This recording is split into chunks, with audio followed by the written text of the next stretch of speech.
गरुड़ पुराण हिंदी में अध्याय 6 एपिसोड 11।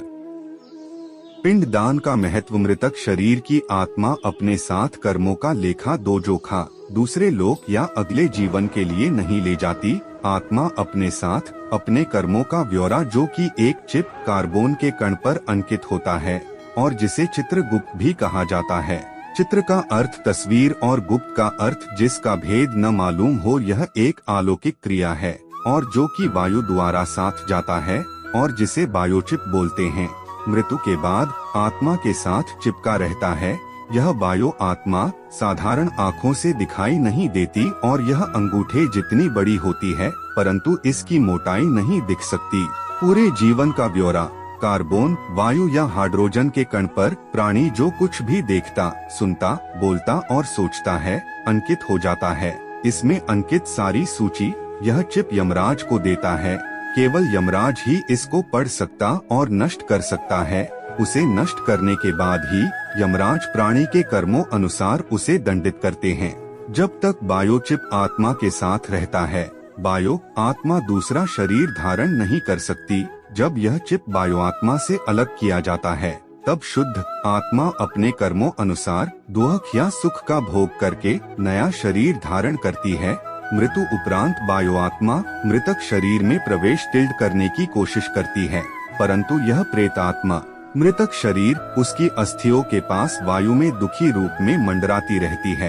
प्रेत आत्मा मृत स्थान पर तब तक रहती है जब तक यह प्रेत आत्मा से बायो आत्मा में नहीं बदल जाती। यह बायो आत्मा ही यमराज के पास जाने में सक्षम होती है।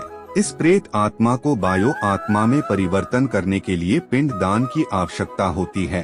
पिंड दान पुत्र, रिश्तेदार या किसी और द्वारा भी संपन्न कराया जा सकता है।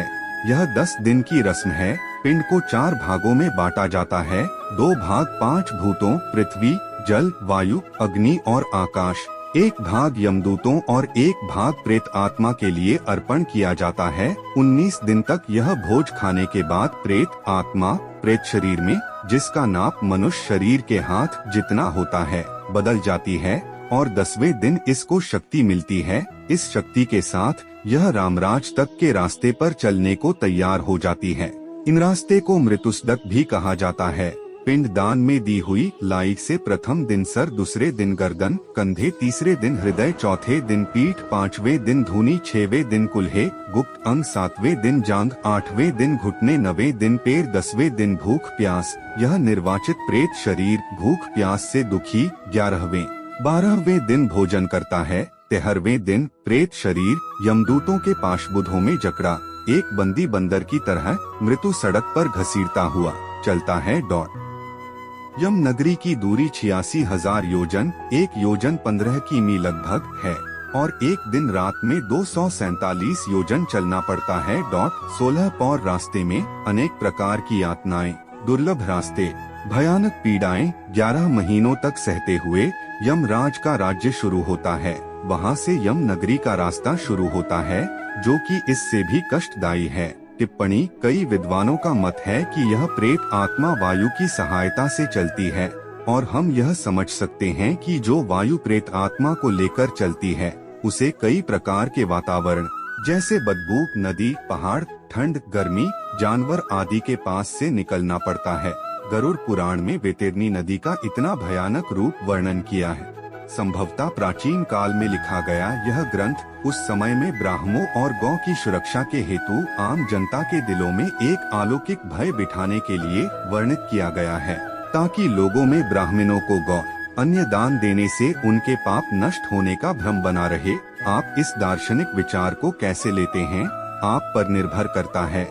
मृतिक शरीर छोड़ने के 17 दिन बाद 18वें दिन प्रेत शरीर पहली नगरी में विश्राम के लिए रुकता है और पुत्र द्वारा दिया हुआ भोजन ग्रहण करता है।